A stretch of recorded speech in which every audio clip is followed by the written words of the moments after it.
And in the meantime, Savannah Guthrie with some emotional new reactions to some new details about her mom Nancy's case. Federal sources confirming to Fox News that the second alleged ransom note tied to Nancy's disappearance did suggest that she died and was, quote, buried with nature.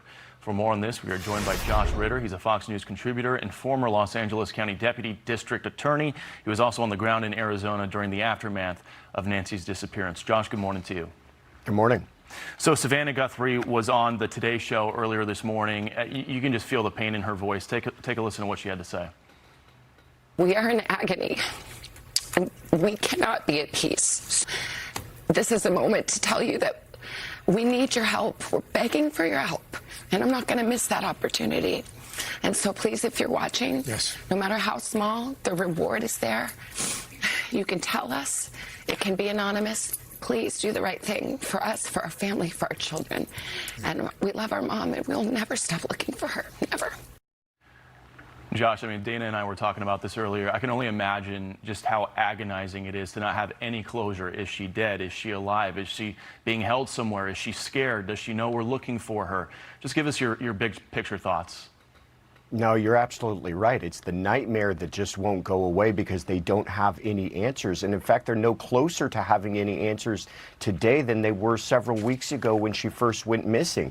Even with these new developments, with this ransom note that we're now finding out that maybe it included information that in fact her mother had passed, we don't know whether or not to believe that. We're no closer, at least from the information that is public, on whether or not these ransom notes were at all legitimate. In fact, all the indications, at least from Savannah and her family, how they started to respond to these correspondence was that they didn't believe that they were legitimate. You remember at first they were speaking directly to would-be captors, and then later on, much of their discussions with the public through Instagram and other social media posts had to do with asking the public for help in finding her or finding her captors, and not speaking to the captors directly. So that, to me, at least indicated that they may not have felt that these were legitimate even ever. Not that they discovered that perhaps these people had already done something horrible, but that these people never had her in the first place.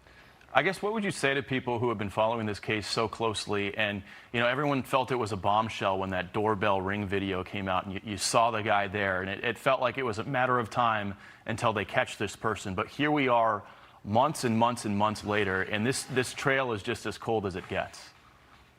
I'm shocked, as I'm sure many people are. I thought that they would have this somebody in custody in short order, and the fact that we're still now several months out, and they've not even identified another suspect beyond those early arrests that they made. I still do believe that this is a wealth of information, that they were being able to retrieve this short piece of video is remarkable, that we have at least a general description of this person that we're looking for and other pieces of evidence that I'm sure they're trying to track down. I guess I would say to consider the amount of tips that they've received, the amount of information that they're still probably pouring through. I don't know if at this point you can call this case completely cold in the sense that they've run out of leads, but it is, like I said, just remarkable that we're at this point and we don't have an arrest or have located her. Yeah, 20 weeks of no answers, just again, agonizing for that family. Do want to ask you real quickly about the Tyler Robinson case, the accused Charlie Kirk assassin. He apparently wanted his former lover to testify, but the judge said no. Take a listen. The defendant has failed to identify specific anticipated testimony that is reasonably likely to negate probable cause, as distinguished from anticipated impeachment that would merely create competing credibility inferences.